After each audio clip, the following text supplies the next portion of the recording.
Hi అందరికీ. ఈరోజు capsicum మొక్కలు ఎలా పెంచుకోవాలో చెప్పబోతున్నాను. ఈరోజు అయితే ఫస్ట్ మట్టి అయితే సాయిల్ ప్రిపరేషన్ చేసుకోండి. కోకో పిస్ట్ మట్టి. ఇప్పుడు వచ్చి నేను గింజలు చూపిస్తున్నాను కదా, అలా నీట్గా ఎండబెట్టుకోవాలి. అండ్ ఎక్కువ కాదు, ఒక 1 hour, ½ hour దాకా అలా ఎండబెట్టుకుని కొంచెం గట్టిగా అవుతాయి. ఆ సీడ్స్ని ఒకదానిపైన పడకుండా ఒక్కొక్క దగ్గర వేసుకొని నీట్గా పైన స్ప్రెడ్ చేసుకోండి.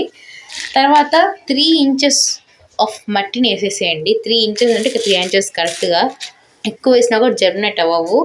ఎందుకు నేను డబ్బాలు వేస్తున్నా అంటే మనకి అక్కడే వాటర్ మాలిక్యూల్స్ అనేవి ఉండి మనకి బాగా జర్మినేట్ అవుతాయని చెప్తున్నాను. తర్వాత నేను అది వేసుకున్న తర్వాత మనకి బాగా జర్మినేట్ అయిపోతాయి. చూస్తున్నా కదా, పైన లైట్గా, అంటే గింజలు పైకి కనిపించకుండా వేసుకోండి లైట్గా. 3 inches దాకా, అంతేకాదు చూపించినట్టు వేసుకోండి. దాని తర్వాత మన దగ్గర స్ప్రేయర్ లేకపోతే అలా బొక్కలు పెట్టుకొని చేసుకోండి. Okay, bye.